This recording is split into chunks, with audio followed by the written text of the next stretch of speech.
Hey friends, Jeff here with a new episode of the My Impossible podcast. Today we welcome Josephine Hunt. Josephine is an educator here in Bergen County, New Jersey for over 22 years. Over the years, Josephine has become a leading voice in the world of resilience, building resilience in students. She is a dedicated educational leader and a parenting coach committed to supporting families and students to build a level of resilience that makes them unstoppable in life. This is a different kind of episode for us. Josephine is not someone who lives with a physical disability or is personally facing a physical challenge that they're seeking to overcome. But what she brings today in our conversation, I believe, are central keys to our children and to us as adults who are facing hard things. And she brings into focus the practice of resilience and changes the narrative from resilience being about strength to be resilience is a practice that is developed just like a muscle is as we begin exercise. Josephine to me is the word bold. It is bold to do the work that she's doing. It's be so easy just to continue to pacify and to keep safe our children, but she is bold in challenging them to step into hard things and build resilience. I think you're really going to love this conversation with Josephine Hunt.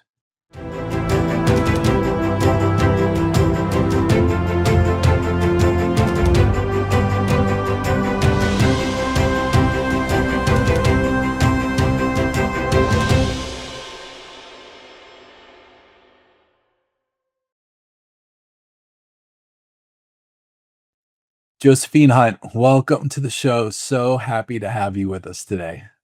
Thank you for having me. I really appreciate this opportunity. Thank you so much. You're welcome. And with that, what is your impossible? So, with your podcast, the impossible that I carry is about resiliency for our students. So, as an educator for over 22 years, as well as a parent of children that are in their 20s, I've just noticed a very big dip in resiliency in our students. And right from the beginning, like when I was 19, I started to see like how educators can have the best intention, but sometimes with the best intention, we're not using our most effective implementation. And so my impossible is just to bring more awareness to parents and educators in how to help build resiliency for their students and children. Mm. Would you define terms are important because I'm sure who those that are listening have their own view of it. For you, what's the definition or working definition of resilience? So in this aspect, specifically with our students, resilience really is how to overcome areas of discomfort, areas of challenge, areas of mistakes and failures, specifically in the academic domain, since, I wanted to hone in a little bit more. And so, how educators can best support their students in how to overcome those areas of difficulties. And so, what we're seeing is that teachers with the best intentions are taking away those discomforts because they want their students to feel successful and comfortable and wanting to take on more challenges and risks. However, when we take away those small discomforts, it ends up being disabling and really harmful in the way of with the bigger challenges. And so I know you have children in the school ages too, and I was just wondering what were your observations with that as well? Like, have you seen the education system have like the best intention, but sometimes may not be as effective? Mm, yeah, I love the question. So my girls are 18 and 14. So one is a senior, one is an eighth grader. And it's interesting. I don't see it as much from the education system as I do from my desire and the desires of my peer group of parents to ease discomfort. And I love that simple frame that you've put on it of easing discomfort, taking away discomfort, or challenge or the hard. Um, and again, I love your frame of it with the best intentions, with love in our hearts and a desire for people to do well. So that's what I see on my side, more from a peer group perspective, of the peers of parents.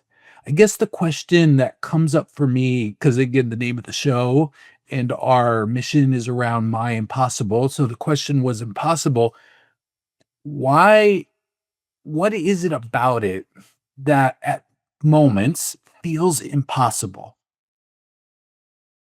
Well, I guess not I guess, but this is really where, research and data has been showing up, that the impossible part is that we're seeing our students with major increases of hopelessness, depression, anxiety, frustration, tension. And with the numbers being at 40% of suicidal thoughts, uh, educators are afraid and out of fear, have the best intention to let their students live in like the discomfort and the productive struggle of really just normal and everyday life benchmarks. And because of this delicacy, it's become very challenging for educators to recognize, like, when can I keep pushing a little bit more? When can I provide some more time and space for my students to have that productive struggle? When is it not an emotionally detrimental situation? And in most cases, the work that our students are doing, where there are mistakes and challenges and failures and productive struggle, in most cases, it ends up becoming a very positive outcome. When we as educators, and this is where sometimes the impossible comes in, when we as educators, when we put too much emphasis on the product rather than the process, we end up harming our students, again, without intention. So, for example, a teacher in third grade would say, you need to learn this lesson and you need to do really well on this lesson in order to do good on the state test. And if you do really well on the state test, that means you go to the next grade level. If you go to the next grade level, you could get to middle school and so forth. So we keep emphasizing with good intention, right, that if we do well on the product, that it will then give us success and happiness.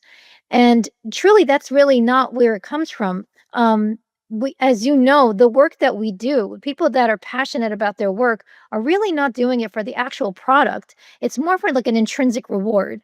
And so if we can just stay at teaching our students to be have those intrinsic rewards of just being learners and just enjoying the work of learning and the evolution of that, it will be so much more effective than if we say it towards a, like, a product of like a good grade, or making someone proud. That's another area that I found that has become even more, of a challenge, and I'm working on that impossible as well, is that our students are becoming more and more looking for approval and praise from outside rather than inside. And so as educators, we really need to be a coach to help our students drive from themselves, like, how do you feel about your work? How do you feel about what you've done so far? And give them that time and space to really harvest that intrinsic motivation. Because if they're always looking out, we're not teaching them to look in, right? The best kind of work is like figuring out what works for you. We're so uniquely different as humans. There's a great book called Uniquely Human. I recommend it so highly. It just really identifies, like, yes, are we all the same humans? Yes, but our characteristics and variables are so unique to ourselves. And so when we just listen to what someone else says just to do it because this is what worked for me, it's probably not the best way to go with it. But helping someone like understand, like asking them the right questions to get to what works for you like individually is very, very effective. Mm.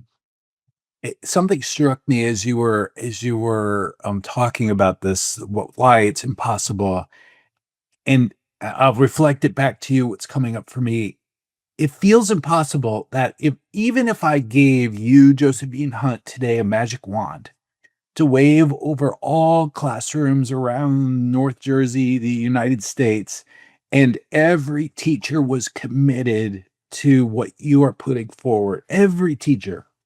It feels impossible to me because I'm going to blame myself as a parent and my peers as parents because we as parents helicopter too much.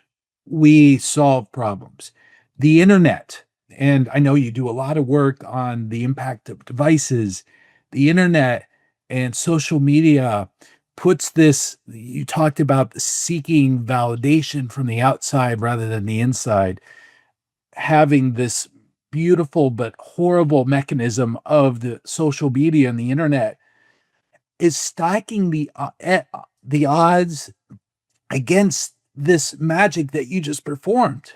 So that feels like, oh, yeah, this feels impossible that Josephine's doing great work and the educators she's working with are doing great work, but we as parents and the and culture and the internet at large are counteracting what you're doing in the classroom. Am I eh, am I reading that right? That piece of it is also part of what makes your task, your mission in the world somewhat impossible.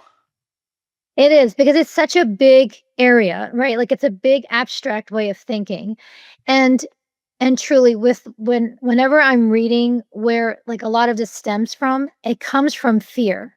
So parents and educators have this fear that if they allow their students to have challenges and failures and struggles, that they may end up becoming in a mental crisis, right? Where like suicide can happen or eating disorders or even self-harm.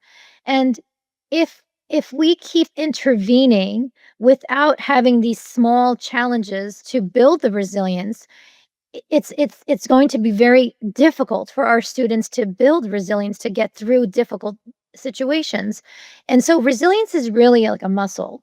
So if when you want to like improve your strength, you start somewhere, you benchmark where you can be successful, and then you increase. Like, so for example, if you start with 5-pound weights, when you initially start with 5-pound weights, you might be a little discomfort, you have discomfort, and then you continuously work on that, and then you build strength and you build stamina and you build resilience, and then you become comfortable with that 5 pounds. Well, what do you do to continue that growth? You increase the weight, right? So you increase the challenges. And in life, we know that the challenges at 5 years old look very different than 13 years old, look very different than someone going to college, looks very different than a 25-year-old young adult. And in this domain, I consider children under the age of 25. So even though they're considered 18, 21, 25 is when your brain is fully developed with all of those regulatory behaviors and like the neurological synapses that are occurring. So in this like setting, I'm talking about youth in up until age 25. And so we have to be as educators very mindful and proactive and really strategically place these situations so our students are having these challenges, having the mistakes, having the failures, having the time and space to deal with that discomfort and to figure out what's going to work for them to get past it. And that's the resilience loop. So we come across a challenge, right? And then we deal with the discomfort of that emotion, whatever it is. We should not fear that for our students. We should almost embrace it. Like, yes, like you're uncomfortable with this mistake. You made a failure. Okay, let's sit with that. It's okay to have a failure, right? Let our students come to that. Because if we impose that on them too soon, like they need to get there themselves. And then they'll come up with, you coach them with good questions, deep questions, like, how do you feel about that? What do you want to do about it? What's your next step? Coaching questions rather than telling. So not helicoptering, not snow plowing, not paving the path, but helping them with guiding coaching questions so they can get to what works for them. Because it's very fascinating when you ask your children, under the age of 25, like, how do they want to deal with this challenge? How do they want to deal with this failure per se? And it really takes away that work for you because as a parent or as an educator, because now you know that what they chose is going to be more effective because it's related to their specific, unique humanness. So right. So if we can really just lean back as a coach and provide the support like that, it is way more effective. Mm. It it feels like there's a premise that people are operating by when actually the inverse is true. That the premise it feels like you're describing that people commonly operate on is if I let my child or student face a challenge, it's going to take them into a spiral of negativity, of mental health challenge, etc.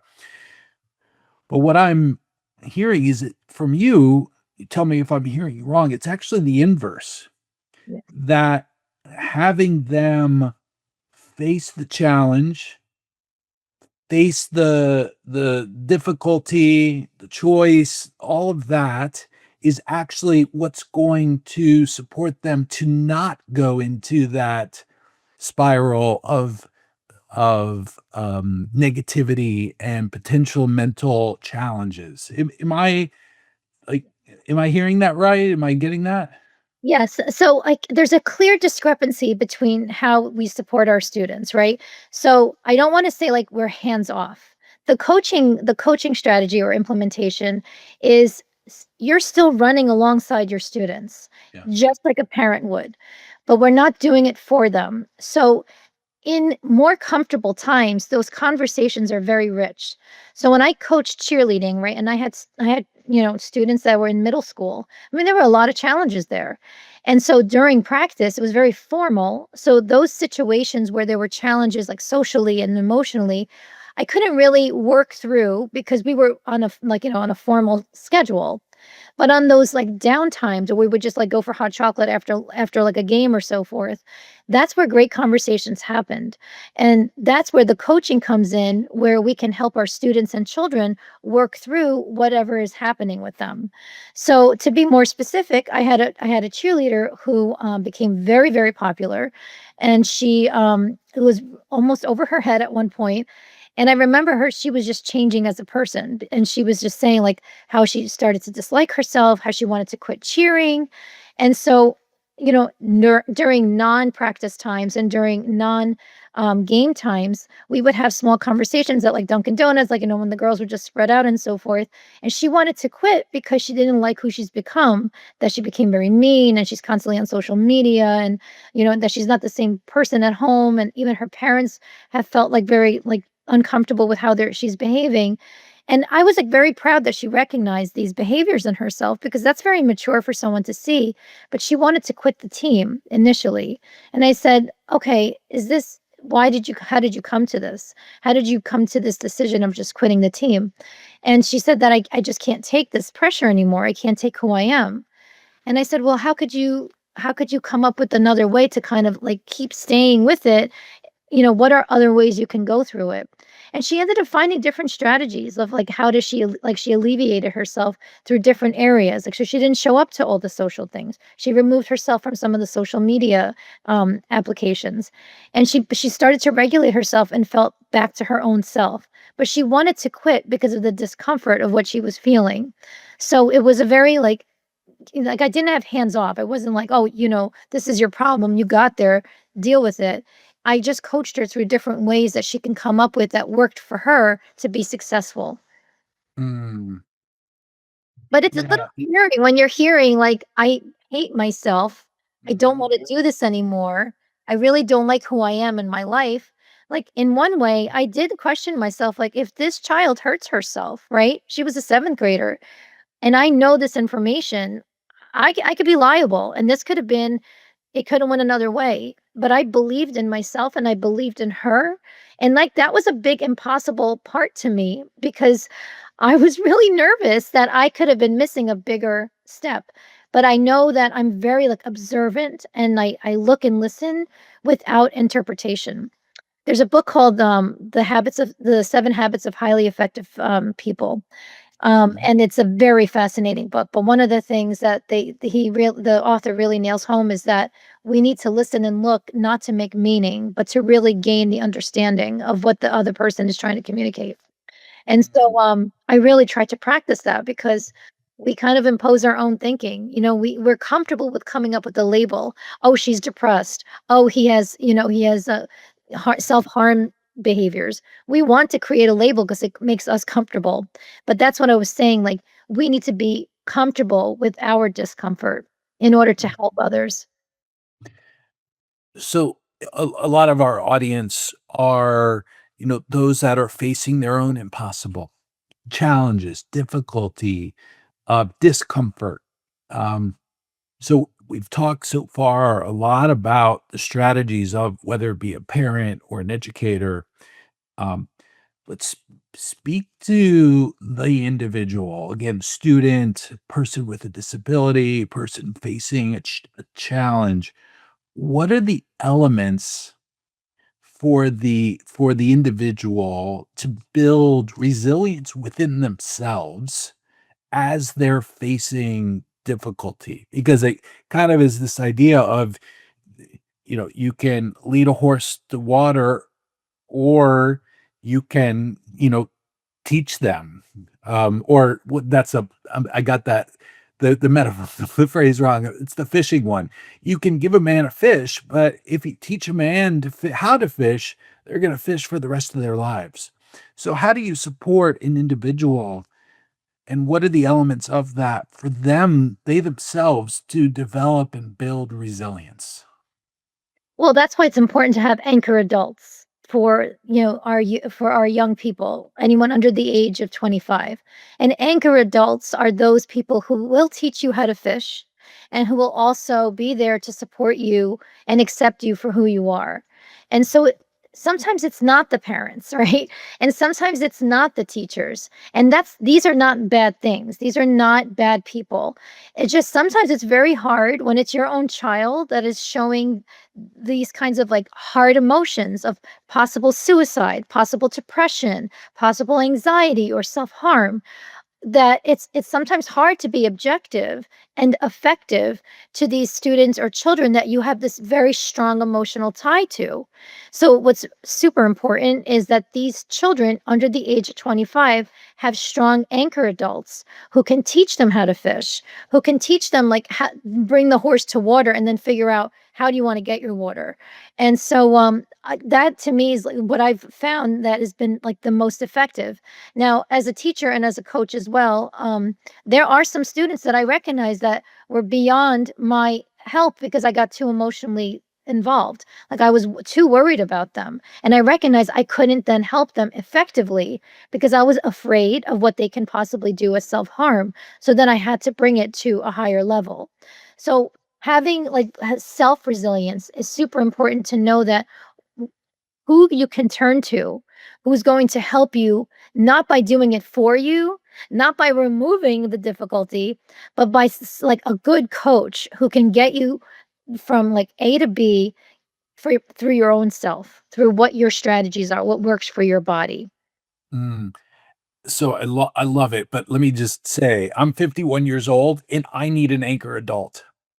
At times. As skilled as I am as a coach and as a leader, I need, as a somebody twice the age of that 25-year-old, I need an anchor adult. So I totally understand your lane and your focus on those 25 and under, but I would just say we all need anchor adults. Yes, And yes. and and it's not about age even.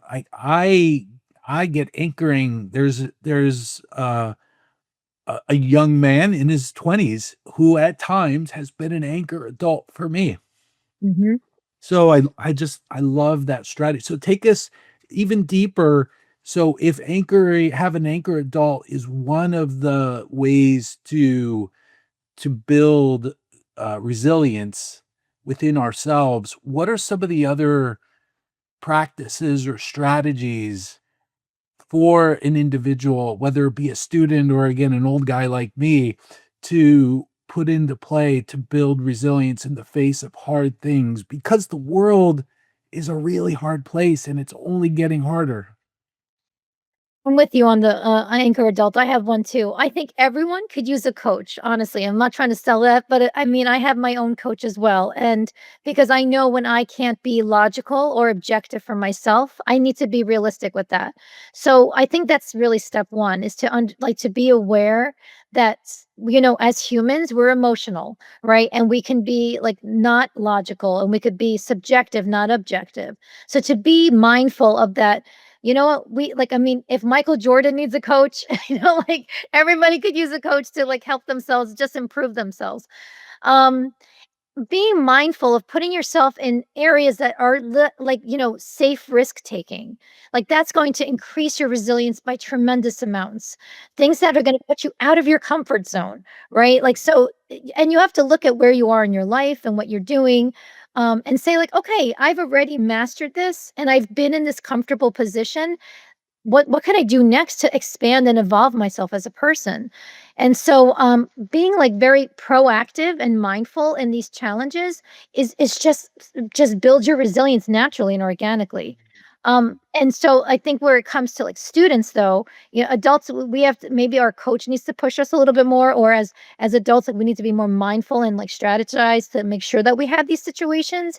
And it doesn't necessarily mean like, take on rock climbing or what have you, but just to do things out of your comfort zone really just expands you and evolves you. Like I never expected to be on CNN. Like talk about out of my comfort zone. I'm comfortable in my classroom, but to be on national TV, I kept saying to myself like I don't need to do this, but I knew I had to. It had to build my resilience. If I'm speaking about it, I need to live it. And no matter how uncomfortable I was, I had to figure it out. And was it perfect? No, far from it, but I evolved from it and now I can grow from it. So as adults, and I'm 50, so I got you there.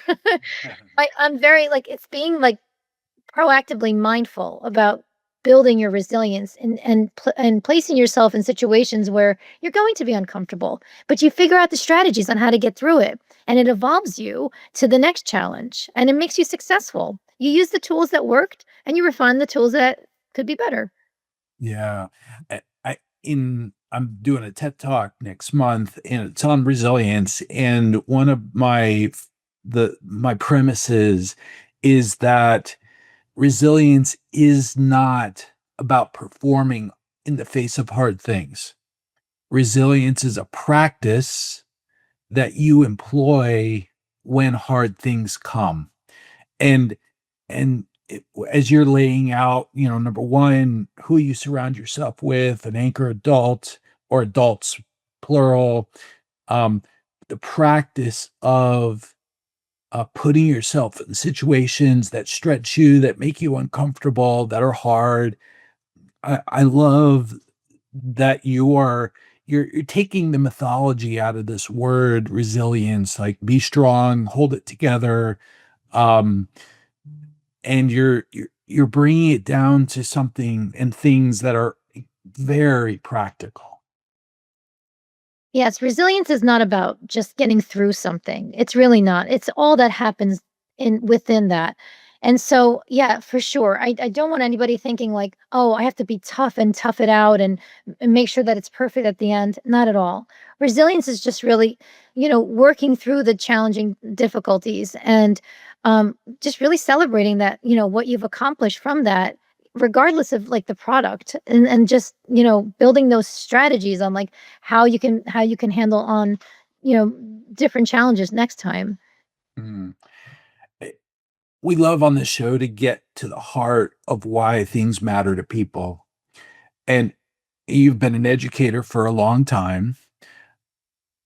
Take us to the heart. Maybe it's a story early on, maybe it's with your own daughters, but take us to what an experience that was powerful in flipping the switch for you to say, "This is gonna be my life's work." So as an educator and a coach of cheerleaders, all ages, I realized that the work was really important because having people stronger and believe in themselves no matter how difficult things can be, to believe in your own self to get through it, to me was very critical. And so, my one daughter, she was a senior and she was in an internship. And while she was in an internship, she had this gentleman that would come to the store and he started becoming a stalker to her. And we just kind of were listening to her stories at dinner time. And and this is like a really bad parenting moment, but I just didn't fully buy into the stories because I said, like, she's just a typical kid. Like, why would someone be doing this to her? Like, there are people that are more intelligent, more attractive, more like worth seeking per se. And so she would share these stories, and my other 2 daughters were really concerned. They were like, these are, like, really substantial things that she's saying that he knows, when she works, he knows her car, he knows the hours she's there. That he even asked, like, her coworkers, like, did she take on extra hours and so forth. So she would share these stories with us, and my husband's a police officer, so this became even a bigger conversation. And so we started talking about it, especially when my other 2 daughters were really bringing it to our forefront, and they were saying, like, "Don't, like, aren't you afraid for her?" And, I was afraid for her, and so was my husband being a police officer. But I had to believe in what she was sharing with us, that she came up with her own strategies of how to be safe. But in any event, what ended up happening was her manager and boss, they got very, very concerned, and they approached him a number of times, and he wasn't changing his behaviors. And so they called the high school that my daughters were in, and they said to the principal, she needs to be removed from this situation because this is dangerous. He's following her home. She's seeing his car and she drives into the police station because she sees his car behind her. And so the principal called me up and he said, he thought I didn't know anything. So he said, I just wanted to update you on what's happening with your daughter. And I said to him, I said, with all due respect, I know the whole story. I sort of knew that he was following her home too, or, and she was driving to the police station. And he had this huge pause. He's like, "How did you not stop this whole thing?" Like, he's like, "Your husband's a policeman, right?" And I said, "Yeah." And he said, "Why didn't you, like, intervene? Like, you should have called us, or have her stop going or call the police yourself." And again, it was one of those risks that I took, but I really believed in that she had the right strategies. If she wasn't coming to me saying, "I need to be removed from this setting." And so she believed in her own skills and strategies to get herself through safety. And so I said that to him. I said, I don't know what can possibly happen. Like, yes, this can be a statistic. This can be a very negative outcome. But at this point, she's come up with her own strategies and, like, she feels pretty comfortable and confident in what she's been implementing. She drives to the police station when she feels that he's near her, and she'll go in and they've been recording it. And so he said, "I'm going to pull her out of this internship because I can't have this." The police, they contacted me, and I said, "I really want her to come to that decision." And because we didn't agree with him, she continued the internship, and the police were involved and they stopped his behavior. He ended up moving, I mean, long after that. But the bottom line is we were taking away her skills and strategies because we were imposing what we thought was best for her. When in essence, she was coming up with her own work. And at any point, if she really felt that she was in danger, she would have pulled herself out. And she said that. She goes, I don't feel like that yet. And so, and we were all like, what does that mean? What measurement is that? Because that yet could be like a fatal outcome. And so, but I couldn't unwaver from feeling what she felt. Like, I had to believe in her skill and strategy because if I started to waver, like if I start to show my fear on her, that's going to change her abilities. Like, her cleverness, I was very impressed. Like, I don't know if I would have done that. I would have probably removed myself from that internship. But her resilience to me is more impressive than anything I've done because that's a fearful situation. And again, I'm not saying that resilience is about taking risks and putting yourself in danger. I'm saying if you're in a situation where you feel that you genuinely are able to manage and deal with the stresses of it and stay like emotionally healthy and well and safe, then you should keep pushing until you feel like there's any other way that may be of danger to you. And so I commended her because, like I said, would I have done that at 17? and he was 34, probably not. Mm. Yeah, it's hard. So I just want to acknowledge, and I think you would do the same thing, acknowledge to all those parents and educators out there that what we're asking them to do, what you're challenging them to do is not simple. No, Well, it's hard. It's hard to allow things to unfold in the lives of those we care about with the thought in mind in the end, this is going to serve them. This is going to serve them. So this is hard work. You're challenging us all to do the hard work. And what I'm also hearing is it's worth it. 100%. A Would 100. you just talk about the payoff that you've seen, whether it be in students you've worked with, um, cheerleaders who have gone on, I mean, you've probably have cheerleaders in their 30s now, Yeah. in their 20s and 30s. Can you talk about the payoff that you've witnessed in the lives of those that you've been intentional about developing their resilience? So that one 7th grader, she still stays in contact with me because she really feels that I've helped shaped her life and her confidence. And I appreciate that, but that to me wasn't important. And she went on to being a cheerleader in college where the demands and challenges are way bigger. And she'll every like once a month or so, she'll call me or, text me. And she says that she can handle the pressure so much better. Whereas she's seeing her teammates like going into either like substance abuse to deal with the stress and anxiety of cheering on a college level, possibly even, cutting themselves. And so to build the resilience of that cumulative work, it has to start right when they're young. Mm, And it pays off because life gets more complex. Life gets complicated and challenging and painful. And so, now we're talking about like, I mean, right now, like in my, in the Bergen County area, like we have a lot of kids who are in middle school, high school, who are really afraid of their parents being deported and taken. So that's a major fear. And so it's, we have to really like recognize like that's resilience to work through something like that. And I'm not saying not to feel that fear. Of course, you have to feel fear. We're human first. But how do we get through without harming ourselves or taking substance abuse, or falling into this like depression pit or hopelessness? Like, how do we teach our kids to work through that? And again, it's not about like be stronger, be harder, like get through it, but it's about, like take one step forward, keep progressing forward, and, practicing the pause, remembering we're human. We're supposed to feel first, right? And like, so as soon as you feel something like fearful or anxiety inducing, accept it. I'm a human first. I'm supposed to feel. But I think we take that away too soon. And so that's where like the medications come in so fast. Like, oh, my kid is like depressed and or is it typical? So we have to be very mindful of what's going on there. mm.